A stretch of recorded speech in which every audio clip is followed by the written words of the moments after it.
we're going to talk today about something that is going to be able to heal a mother and daughter relationship. It's going to be able to affect your relationship. And so let me make sure I got everything as it is recording so that we don't lose this. And I appreciate you, Kelly, for coming on the show today. My Mother, My Daughter. This show is designed so that we can look at the mother and daughter relationship. And as you know, for 20 years, I've been working with mothers and daughters, and I've been helping them to resolve issues in their relationships. Never lost a mother and daughter. I can honestly say that. That is the truth, because what we do, we get down to the thing that happened. And then we get to that apology and that forgiveness. And then we design a plan of action as to where do we go from here. And if everybody just walk through that, and of course it's not going to be some hiccups and some things that you go back and you have to say, we got a plan here. We have a contract, we have an agreement. And remember what they'll say, remember what Dr. Bessie said. And, and I always tell them, call me. If it's not working, call me. And I'm going to tell you a little story right cute before we get started. There's a little girl that was 5 years old. And I was telling her, and I said, well, if your mommy doesn't do what she's supposed to do, then here's my number, and you call Dr. Bessie. Do you know she called me one day, and she told Mom, I need to call Dr. Bessie because you're not doing what you said you were going to do. So she called me, and I had to get on her mother. And she thought I was the bomb because she had someone she could call to report on her mother. And I think my daughter would like to be able to call someone and be like, I am not getting the snacks that I want. I'm not getting, we call Mimi, and she's like, I want my mom has the good snacks at her house. We don't do the good snacks at our house. Mm-hmm. So I think my daughter would love to be able to call someone and be like, I'm not getting what I want. That's right. Dr. Bessie, can you help me, please? Yeah. Okay, Kelly. So tell me just a little bit about you before we get started. Sure. Okay, so I am a mother and a daughter. I am, my work is as a personal trainer and a yoga instructor. I specialize in working with moms. So I'm deep in the same world that you are, less in people's relationship with their other family members, more with the relationship with themselves. Aside from my work, like I said, I am a mom as well. I'm of course also a daughter. Fun little personal backstory. I grew up in South Florida. I went to the University of Miami, and at the end of that, I was like, I'm getting out of here. And my then boyfriend, now husband, and I moved to New York City. We did that, and the whole time, I swear to you, I was like, I will never move back to Stewart.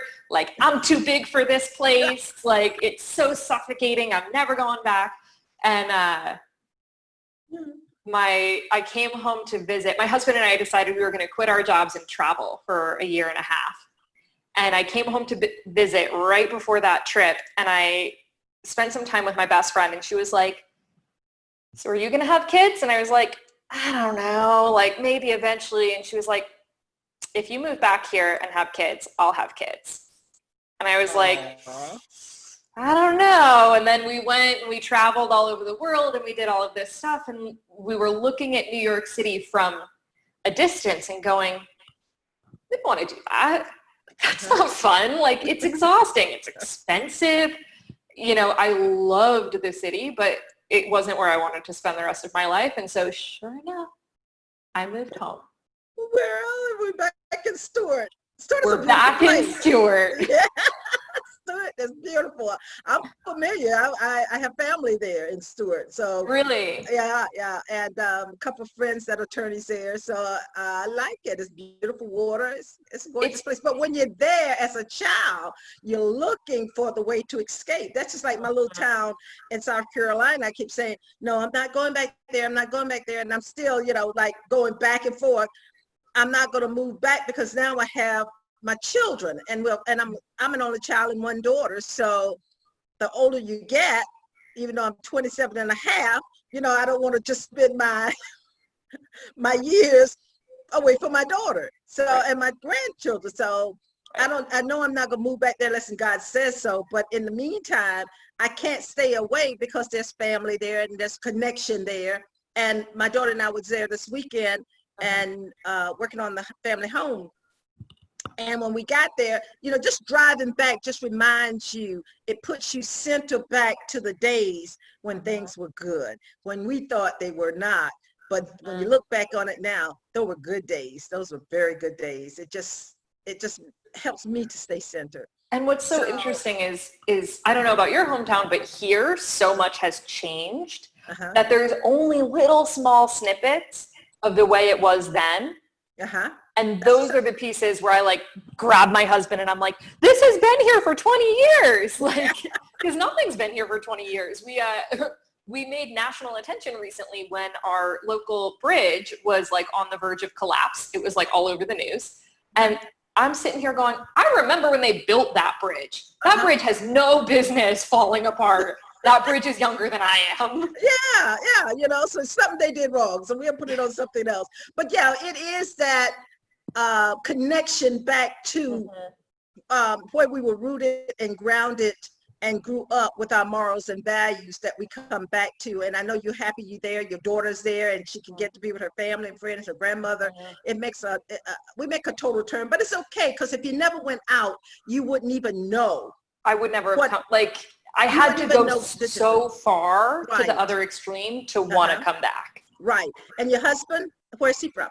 He's from Durham and Chapel Hill. His parents are divorced, so we split time between Durham and Chapel Hill in North Carolina.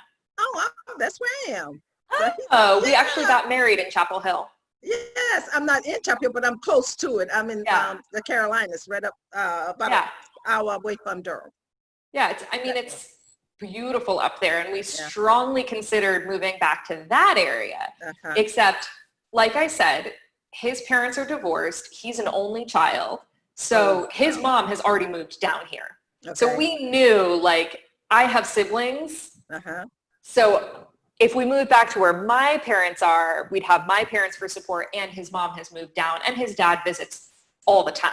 So they're like much more mobile and flexible. And so we looked at it, but I never want to be cold again for as long as I live. So I understand that. It was better, but not perfect. Now we know about Kelly Brown. Okay, now Kelly, we're going to get down to what we're really here for. And it's amazing, when I spoke to you, we were talking about something else other than mother and daughter relationships. And I thought it was so cute, because you said to me, and I said, well, how's your mother and daughter relationship? And you started talking about your 2-year-old daughter. You said, well, she's not old enough right now. I thought, well, okay, I'm going to let her go through with this. And then I'm going to come back to the question, how is your mother and daughter relationship? You have to embarrass me? You have to bring it up? That's cute.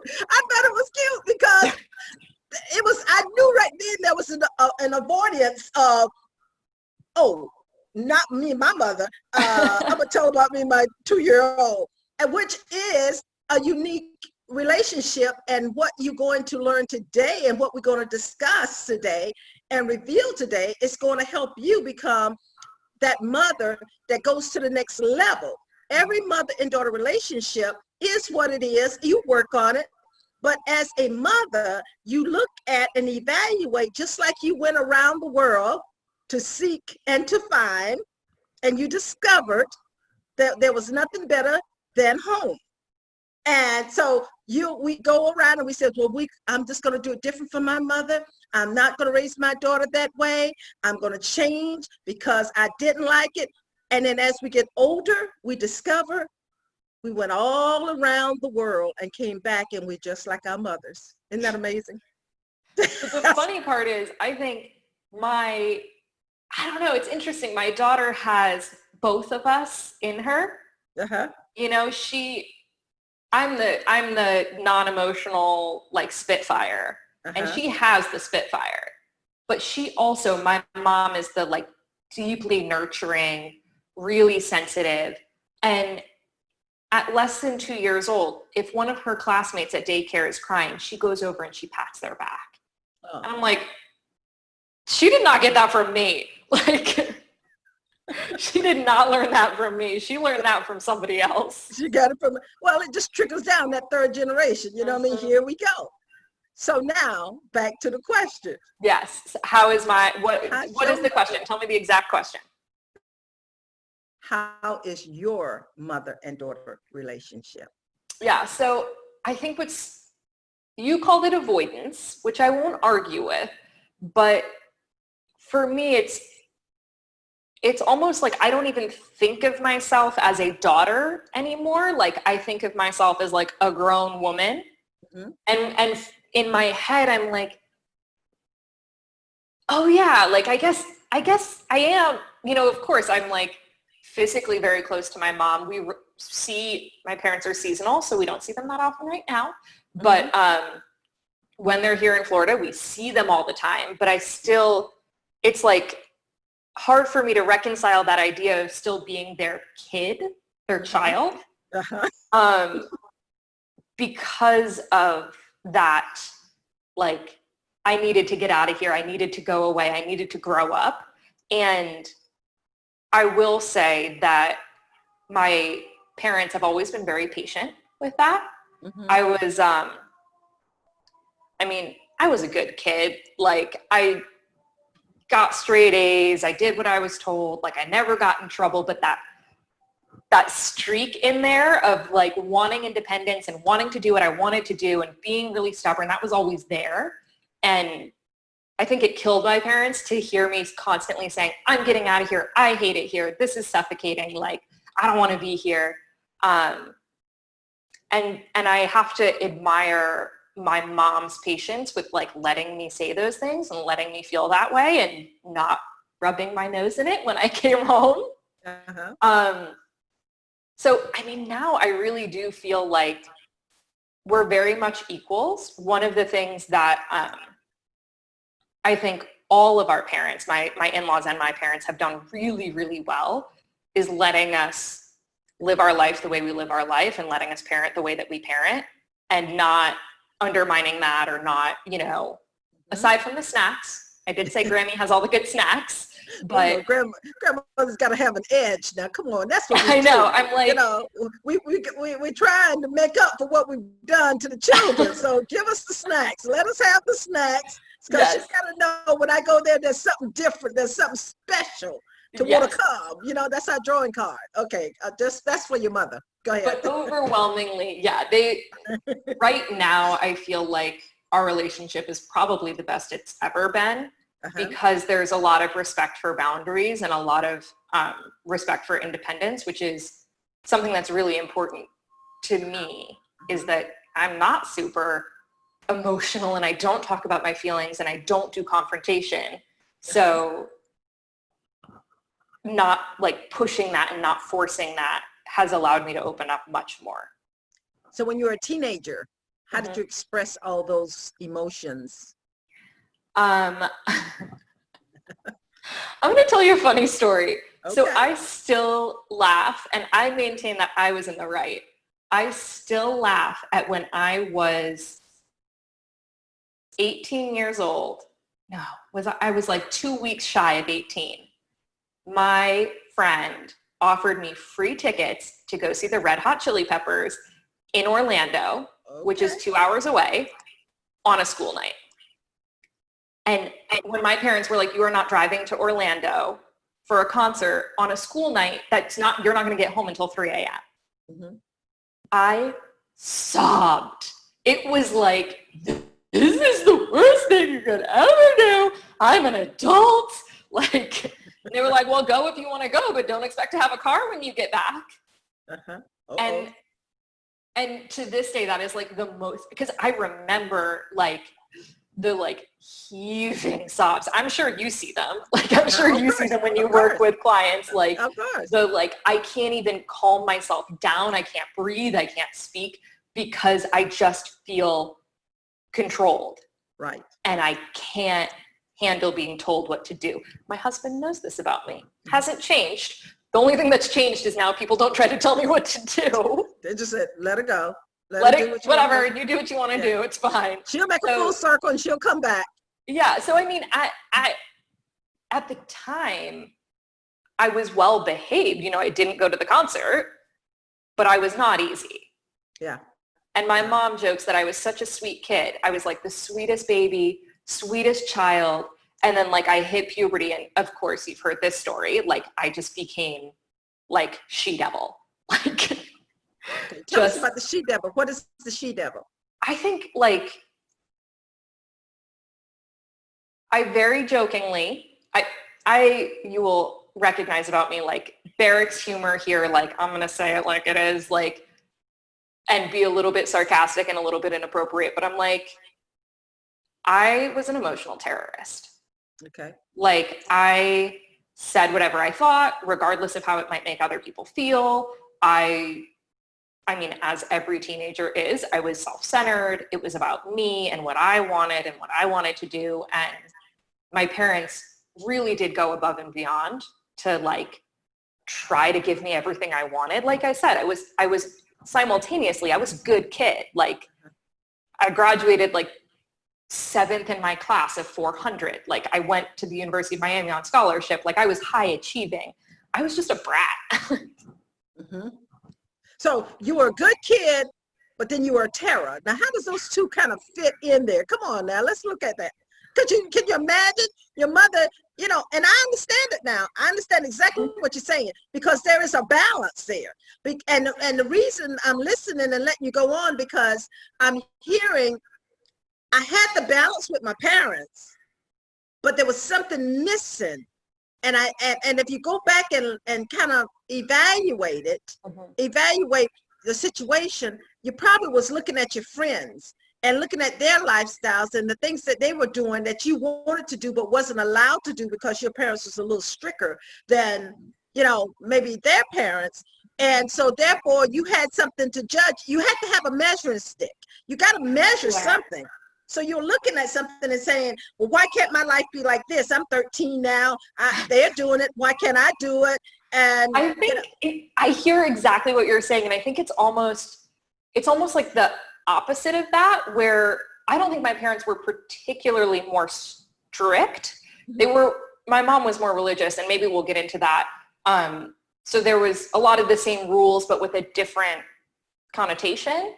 Right. But what I felt like was, how come the rules that apply to everybody else apply to me too when I'm getting straight A's, when I'm like, you know, doing every single extracurricular, when I'm doing like, you know, it felt to me, and interestingly, my first job, I did one of those like personality tests, and it came back as saying that I'm someone who really likes rules and structure, but doesn't like authority.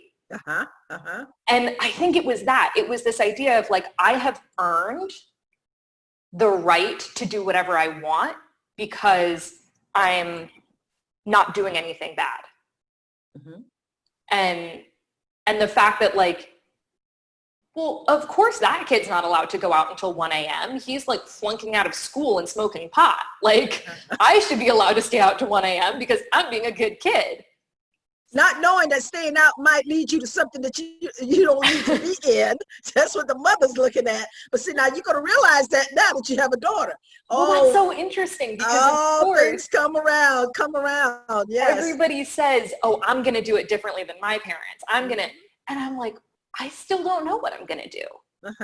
You know, I don't think. You haven't got the dose of it yet. She's two.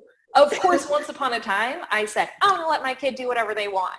I'm going to trust them completely. And I think the answer is probably in the middle.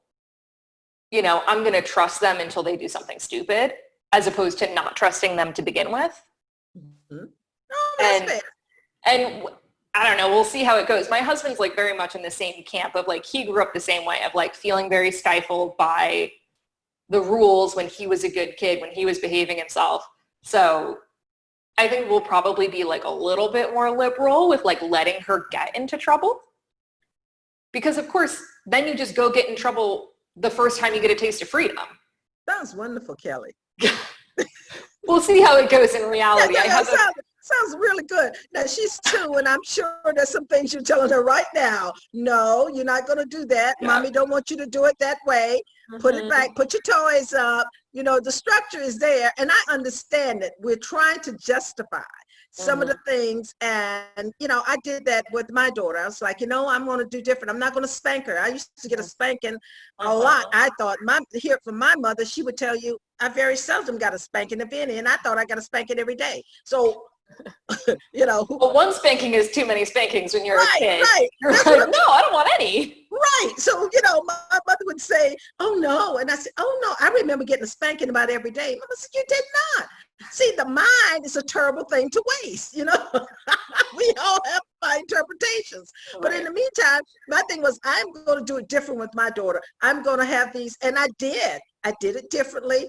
But did I do it any better? I don't think so. Because my mother showed up, and she's really in me now. The older you get, the more she shows up. And then the more I appreciate the way I was raised, country girl and manners and back in the church, and being there every time the door opened kind of things, which I said I was going to stop going to church. I was never going to go back. And, because when you're a kid, it's just overload, but there again, I'm a chaplain. So, you messed up. You did it wrong. So I'm all into God. You know what I'm saying? You talking about, but I'm talking to somebody like, God said. They'll be like, you're always talking about God. Yeah. And then I realized I've been talking to God since I was 5. So, that's the whole nother story. But now I want to get back to when we got to a point in the conversation, we were talking about your mother. Uh-huh. I need you to answer the question. We did a lot of fluff. Yeah, no, I feel like I answered the question. How is my relationship now? Awesome. No. It's okay, awesome. But how did you get to this relationship? I think, like I said, I think it's like a combination of me not being there all the time and being able to develop more appreciation for her presence. It's like, there's not a lot of people in the world who you can call for any reason and just whine. Mm-hmm.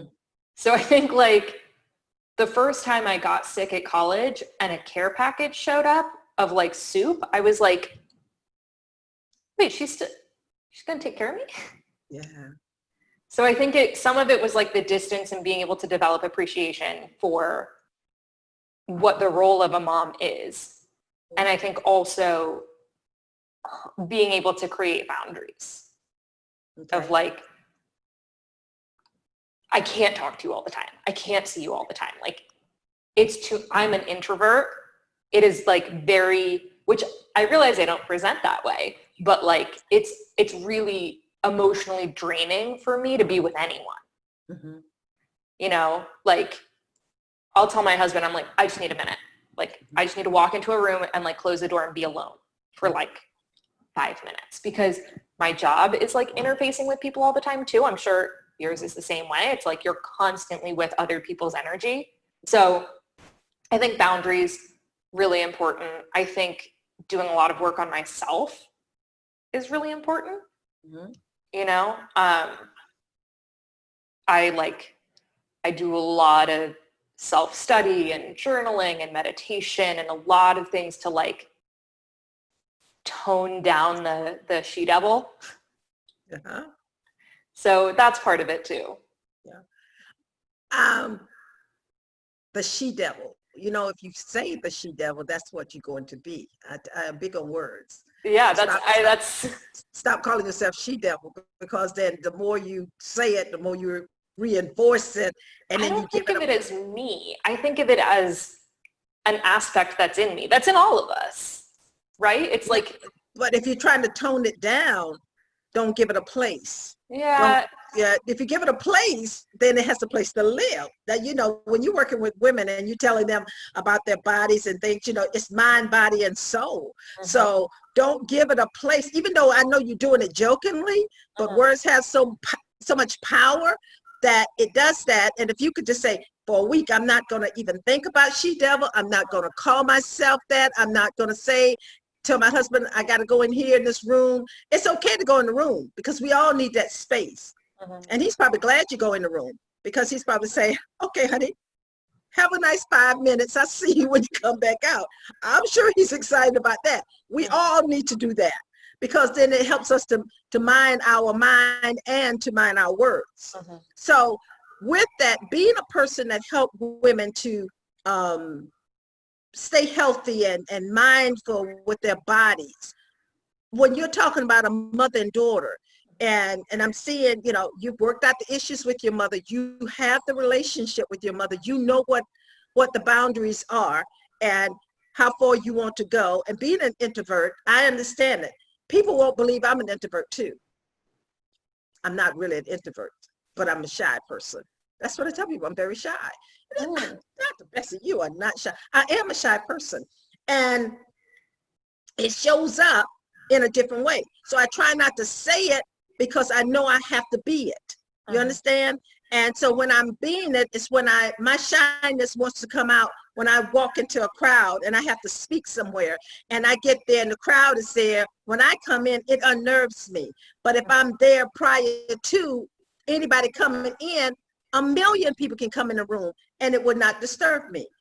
So we have our interpretations of what creates this other person. And out like you call your she-devil, I say Bessie Mae. I don't want Bessie Mae to come up because she might say anything. You know what I'm saying? So we have to really mind these other people, these other selves that's in. So I never speak of her, Holly, because I don't want her to even have a place. I would love to hear your opinion. Being someone shy, I would love to hear what you think about what makes, public speaking is not a problem for me. I love public speaking. Networking, walking up to one person and starting a conversation is like my nightmare. And I think that my mom has no shame, and she will be the first person to tell you. And my mom was one of my high school teachers. I was in her class, which really, yes, I didn't think they allowed that. They don't allow it, except that she was the only teacher of that subject. So I was literally in class with my mom, and she just mortified me every day. Just like, oh my God, I can't believe this. And I think that, it would be like anywhere we went, the grocery store, she would say something to anybody. And I was like, oh my God. And I think every teenage girl is embarrassed of their mom. I can't, I'm like, oh, I'm going to embarrass my kid so much. But I would love to know if you think that having a quote unquote embarrassing mom makes you more shy. Because you don't have an embarrassing mom. You don't have an embarrassing mom. You have your interpretation. Sure. Having a, that's why the quotation marks. Having a mom that you perceive to be embarrassing. Do you think that makes people more shy? My other explanation for it in my head is just being a woman and feeling especially being, I've gotten over this to some extent, but being a young woman and feeling I'm not here to be heard. I'm not here to take up space. I'm not here to, nobody be seen and not heard kind of thing. I would be curious where you think that stems from. Well, basically your personality is with you when you enter into the earthly realm. I believe that our temperament is created during the 9 months of pregnancy. See, during that 9 months of pregnancy, I do a course on 9 months. The 9 months determine your temperament when you come out. Now, your mother, if she was peaceful, had a nice 9 months, you come out peaceful. But if she was fussing and disturbed and upset and emotional, those things are transferred to the baby quicker than it is when they are outside into the universe. So I think that's a part of who your makeup, your personality is to be an introvert. It has nothing to do with your mother being embarrassing or what you think she's doing is not. It's a teenage thing. I don't want you to, my daughter, she would tell me, no, don't drop me off in front of the school. Drop me off. Let me tell you, I went into school one day to take her something. How dare you? And I'm dressed, I'm thinking I'm looking all good. I have my own business, I'm riding around, I'm looking cool. And I walked in and they called her to the office And she was so like trying to duck and hide. I'm like, what in the world? And she's like, I didn't want you to come into school. I didn't want you to call me to the office. I'm like, why not? Because I just don't want nobody to see my mother come. I was like, really? Everyone has one. And I don't mean this to be disrespectful, but I've had a group of people that I work with, and sometimes the mother have flip-flop on, what dress, and little kids be like, this is my mommy, come here, I want you to meet my mom. They're so proud of their mama. And here she is looking at me like I was just really, I couldn't believe it. It means I said, okay. So if you leave your homework again, I will not bring it to you. Trust me. And then you have the consequences. So we had to deal with that. And it's just a thing that they do. And I did the same thing. My dad had he's an electrician, had an old van, and he would drive. And I didn't want to drop me off in front of school because I didn't want anybody to see him. I didn't want anybody to see me get out of that van. So we as children, and your daughter's going to do the same thing. Just when you think you're all hip, you're all in shape, you got everything together, she'd be like, Mommy, don't kiss me. I want to kiss you goodbye. I'm dropping you up. No, I'm a big girl now. Don't kiss me. That's the first sign that they are looking at you and they don't want nobody to, because I got my own identity and I'm a big girl. I don't want to be kissed by you when you drop me off at school. And it hurts. It touches your heart. I have to speak to what you were saying about creating the personality in the womb. I always joke my whole pregnancy, I was on fire. I was like short-tempered. And I'm like, I thought I worked all that out. Where is this coming from? As soon as I got pregnant, short-tempered, and not necessarily in a bad way, very passionate, very just fiery. I literally was on fire. I had acid reflux so bad. I felt like I was breathing fire for 9 months. And the whole time I'm going, oh, this kid is going to come out a firecracker. And she did. And I don't know if you've ever heard of, have you heard of Ayurveda? No. It's Indian traditional medicine. And it's considered the sister science to yoga. So it's something that I've studied in my yoga studies. And the premise is that we are all composed of the elements in different amounts. So we're all composed of earth, air, fire. Earth, air, fire, and water. Oh yeah, I know in different ratios. And so we're not all meant to be 25%, 25%, 25. We're meant to be whatever we were at the moment of conception. And that is what health looks like for every individual person. And so anytime that you're unwell or you're sick or you have an emotional issue or a psychological issue, it all has to do with the elements being out of balance for you, for your conception moment. And I just think that's such a beautiful way of thinking about the world. I mean, I don't know if I really believe that that's not the point. The point is it's just this wonderful metaphor for every single person is unique. Yes. And you at your healthiest, at your best, are not going to look like anyone else at their healthiest and their best. Right. And it has to do with your physical appearance too, right? My hair is never going to look like your hair. It's not going to happen. Right. And vice versa. Right. And that's just not the way that humans were meant to be. We were meant to be different. Unique. And that's God's plan. That's the plan. Yeah. And that's why we have to really accept ourselves first. Then we can accept other people. Even when we are dealing with mother and daughter issues, I tell mothers when they come to me about their daughters, don't expect for her to be you. She's not going to be you. We have similarities. She may look like you. She may think like you in some ways and act like you in some ways, but you cannot define her in the same position as you are thinking mentally, or another sister or another sibling.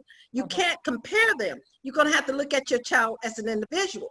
Now, I tell mothers when that daughter's a teenager, don't try to make her come to your world, because there's too many years of experiences that you have and things that you've done. She's never going to catch up. So what do? You go back into your daughter's world. Right now, your daughter, what's your daughter's name? We call her AJ. AJ, oh, I like that.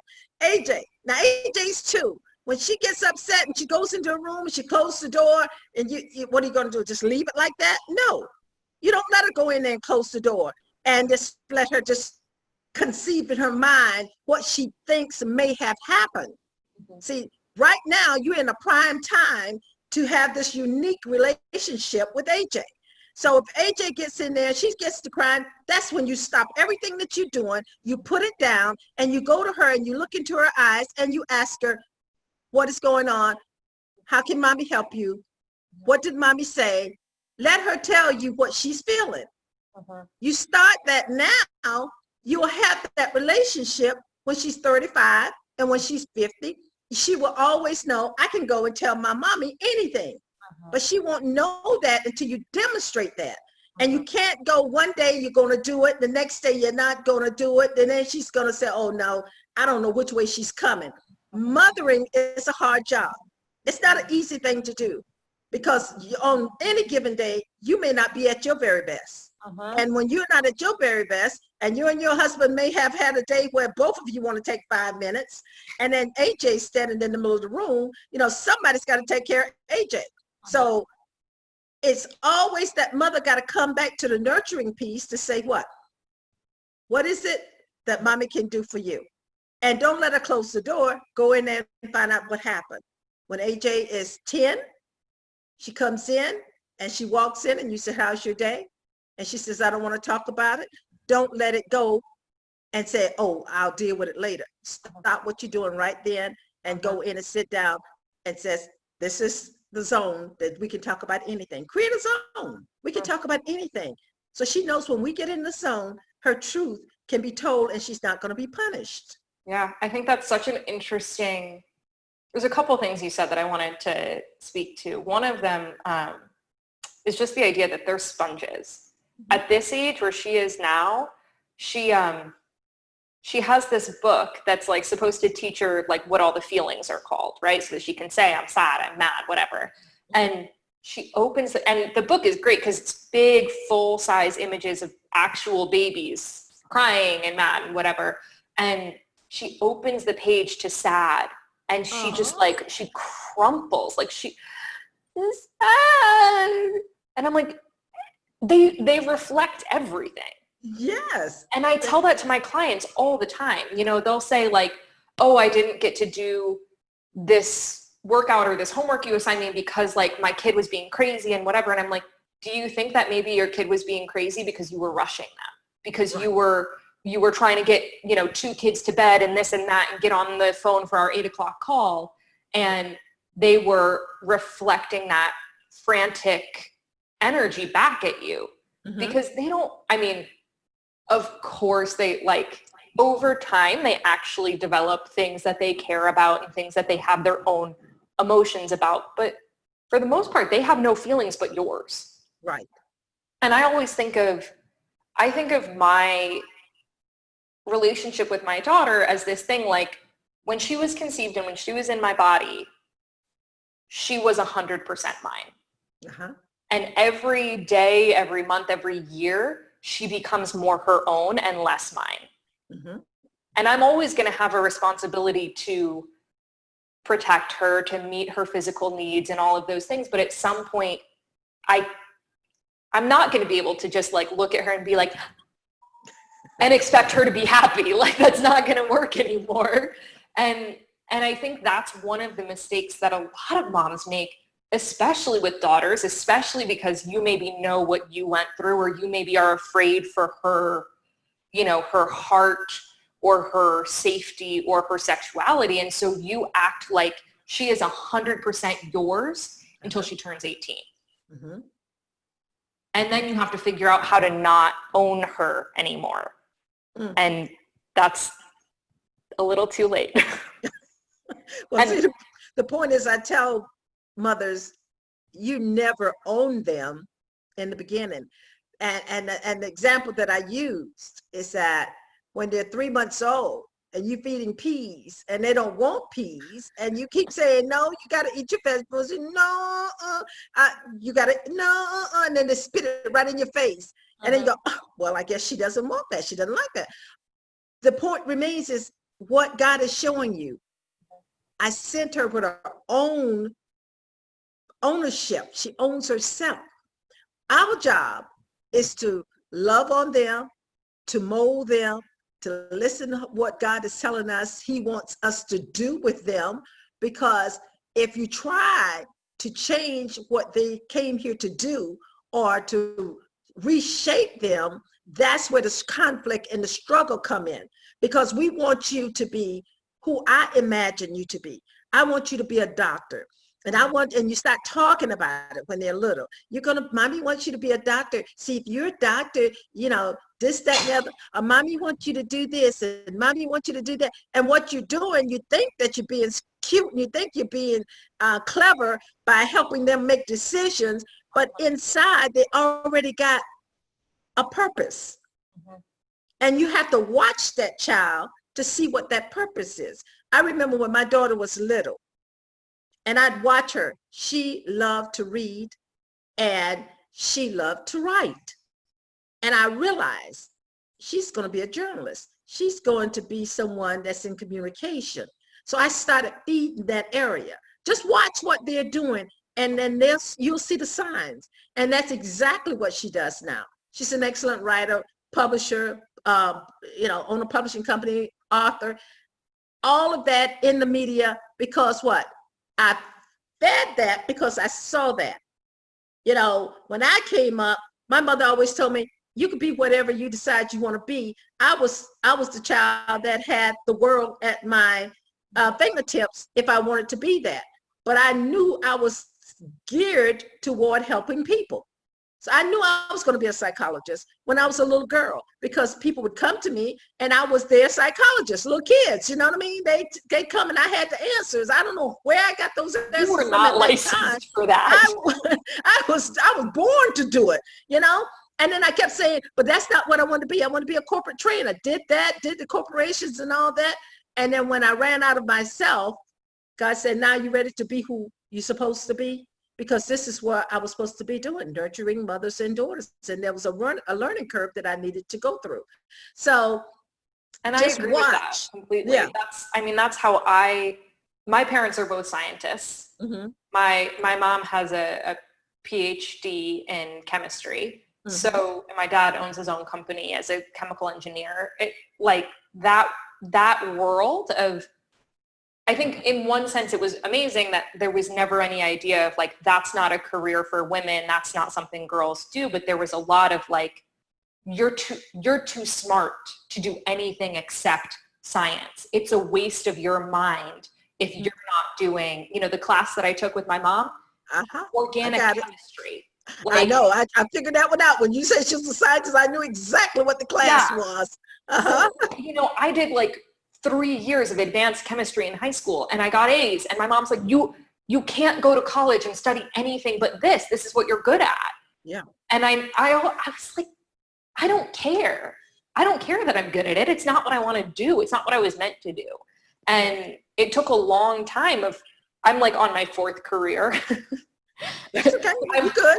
31 years old and I'm on my fourth career. And I always joke, I had to do every little part of it to figure out how to put it all together. And I do a lot of science in my work. I study anatomy and physiology and cells and the nervous system, and I'm teaching this to my clients. I've been tutoring, the way that you were being a child psychologist. Yeah. I was tutoring kids in math and reading in elementary school. So there was always the teacher streak in me, but I didn't want to be a teacher. Because I don't like kids that much. That's my dirty secret. I like kids one of them, two of them. Managing a classroom of them is my worst nightmare. But see, that's good, because sometimes people don't realize you're in the wrong field, and you can do damage if you're in the wrong field. So I knew I had that teaching streak in me. I wanted to teach. My brain likes science and math, but my heart loves the creative side. So I actually went to college. I studied architecture for a year and was like, this is too regimented. I want to do something that's more broad. So I actually got a degree in journalism. Uh-huh. And I studied journalism, went to New York, made myself a writer. I ended up working in marketing. So that's where I got to bring in the writing, but also the visual part of storytelling. Uh-huh. And I worked at a health and fitness company. So I'm, on the one hand, there's part of me that's like, by the way, my equity at that startup would be so much money if I'd stayed. I'm like, why did I run away from that? Trying to find Kelly. I had to find every piece of this to put it all together. And now, I talk to other people who are fitness trainers or who are yoga teachers like I am, and they're like, how do you do this? How do you run a business? How do you who does your branding? Who does your social media? I'm like, me.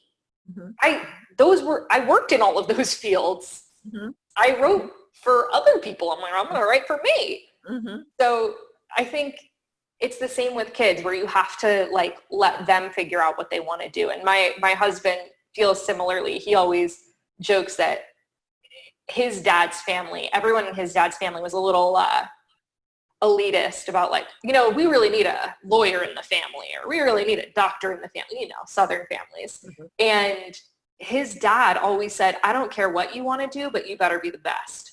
There you go. So he said, I want to be a sports journalist, and his dad fed it. He was like, great, we're going to go. They did one of their trips as a kid was they went to every minor league baseball stadium in whatever area they were in. And I think that's what you have to do with kids. They say, I love dinosaurs, and you're like, all right, we're doing dinosaurs this month. There you go. Help them be who they're supposed to be. Mm-hmm. That's mothering. That's parenting, but anytime you try to do something different, I'll tell you about my grandson. He said to me, well, I have two. One wanted to be a veterinarian. So when he was coming up, I even got him in with a vet that he would go. He was 7, 8 years old. He'd go all day long and work in the office, and he got to actually watch them operate. He went through the whole gamut as far as putting them to sleep, the whole 9 yards. He was there. And then all of a sudden he decided later on, I'm going to play football. I don't think I'm going to do that. And I'm thinking, I've invested all of this, buying everything that I could do, I'm well, okay, we switching roles. So I switched with him. Then here comes the youngest one. He's a musician. He said, Nana, I'm going to be a musician. And he was an actor. So he got in some role and had a SAG membership, and the whole 9 yards. It was doing well. And I'm thinking, okay, we feed this. We following them around, feeding that part of it. And then all of a sudden he called me one day and he said, you know what? I changed my mind. I think I want to be a policeman. So I laughed. And I just went, I thought he was kidding. Really? And I started laughing. But I felt and heard the silence over the phone. It was a stillness, and it touched me. And he said, why are you laughing? I said, I thought you were joking. He said, no, I changed my mind. I want to be, and I've had them every summer since they were born. I keep them every summer. They travel with me no matter where I go. They were with me. So it's like my sons. And so I said, okay. I said, well, you can be a policeman. You can be an actor, and you can play your music. Weekend gigs with your music.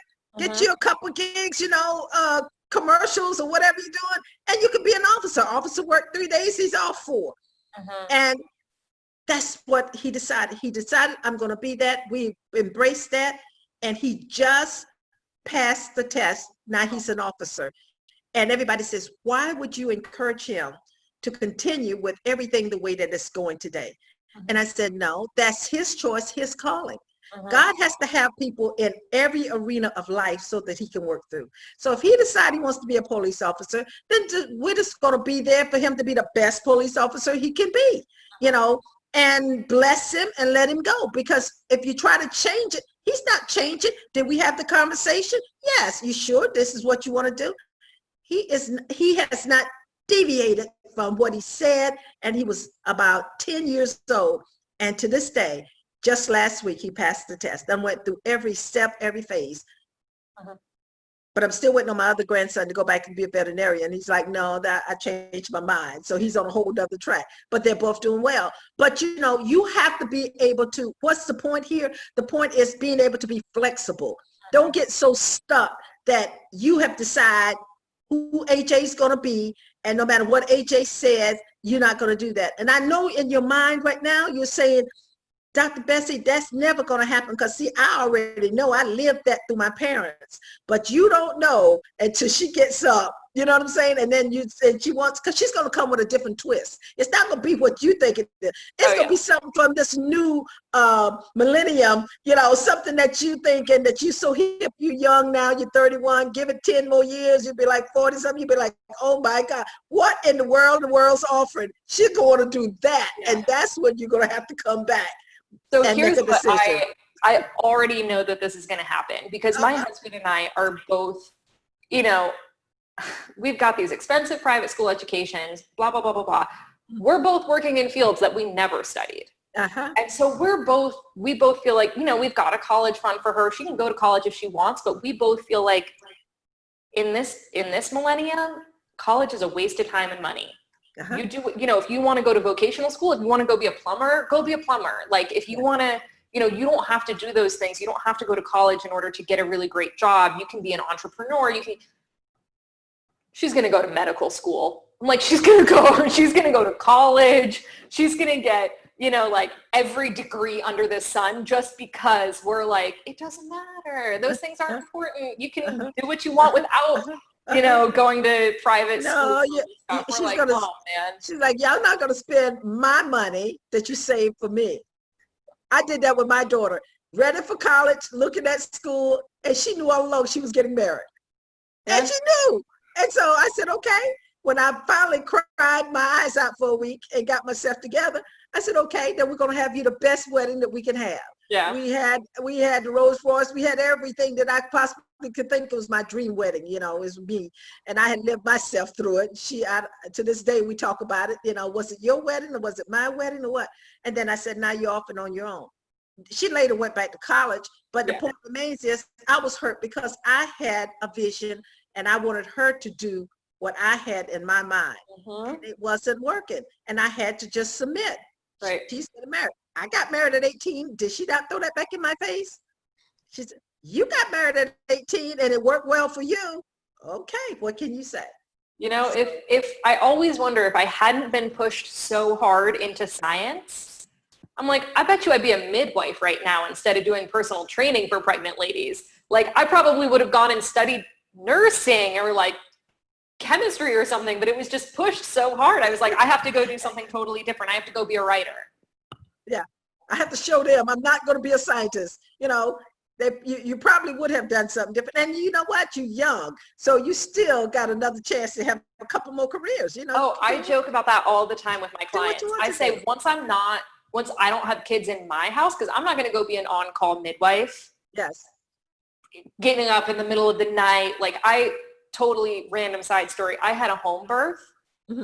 It was amazing. It was the best experience of my life. It's what I want for every single birthing mom. And so I'm like, if I was going to be a midwife, I would be an on-call home birth midwife. Like, I am not doing that with a baby. Absolutely not. So I'm like, maybe once my kids graduate, I'll like go back to college and like study nursing and become a midwife. Yeah. And that's what we have. We have the opportunity to make choices. Kelly, this has absolutely been a wonderful conversation with you. Yeah. I know that mothers and daughters out there are listening, you know, and that's what I tell them. Some people say, well, you know, do you have to have problems with your mother and daughter in order to be on your show? No, we want a combination because we have hit some things today that people are going, wow, okay, so this is how she's handling it. You know, we're coming from a different perspective. A young mother that's talking to an audience that other young mothers are going to hear, and they're going to take from you what they need to be a better mother. And we all hear that's what my mother and my daughter is about. It's basically, how can we come up with a conversation that will help improve the mother-daughter relationship, you know? And I'm glad you and your mother have gone through what you've gone through and you turned out the way that you have. You're beautiful. you're smart, you're a good mother, you're a good wife. Just hold on to those things and know and trust God, because when it comes to the end, God has your answer. He has your hands, and there's nothing that you have to worry about. You don't have to fear. You just ask the question, God, I need you. I need help, and he will show up. Absolutely. Yeah. Thank you so very much. It has absolutely been a pleasure. It's been my pleasure to be here. I feel like I've met a new friend. I was so nervous. I sound like very relieved. I didn't cry at all. Oh, it's nothing to cry about. It's nothing to cry about. You know, so what did you get from this today to take away? Let's look at it like that. Yeah, man, I think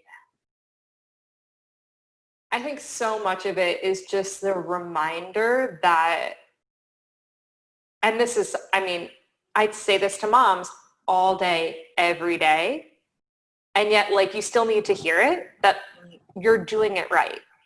You're doing okay. Like you're perfect. You're already perfect doing it the way that you are. It's not okay that you're not perfect. You are perfect. You're like, this is how it's meant to be. And I think, you know, the other thing that's really, because we've talked so much about both sides of my mother-daughter relationship, you know, as a mom and as a daughter, it's just that reminder that like every single thing that I've felt toward my mom, my kid's going to feel toward me.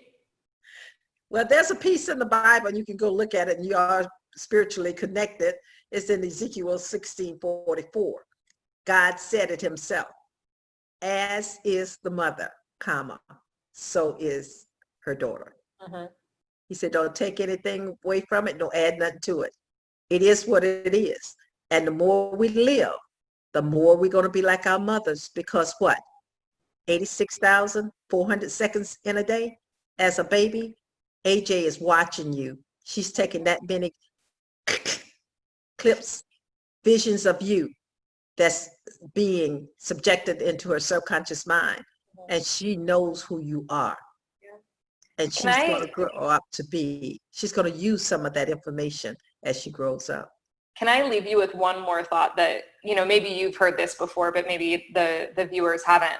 I learned this recently, and it felt so right to me. When a woman becomes pregnant, one of the first processes that happens in developing the baby is that the mother creates the eggs of her daughter. She is creating her granddaughter in the first days of pregnancy. Mm-hmm.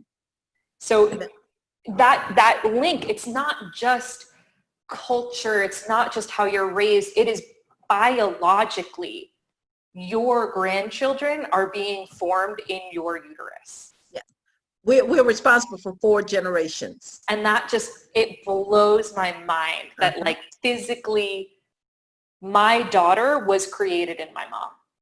Yeah, because when I tell people, I said, you know, when I'm talking to mothers and daughters, I said, it's not about your relationship so much, you and your mother, it's about your grandchildren. And that's what it all comes from. It's about your grandchildren. And until you get that, you'll be nicer to your daughter when you get it, because you're saying, hey, I got to prepare her so she'll be ready for my grandchildren. And if every mother thinks like that, we will be 1 generation ahead. And therefore, we will have an input in the next generation and the next generation and then the next, because it's just going to filter right on down. As is the mother, so is the daughter. Yes. Thank you, Kelly. It has been my pleasure. God bless you. Keep doing what you're doing. I'll let you know when I come through Stuart, because I go to Florida basically once a month. When the virus is up, I'll stop in. All right? Okay. Take care. Bye-bye. Thank you.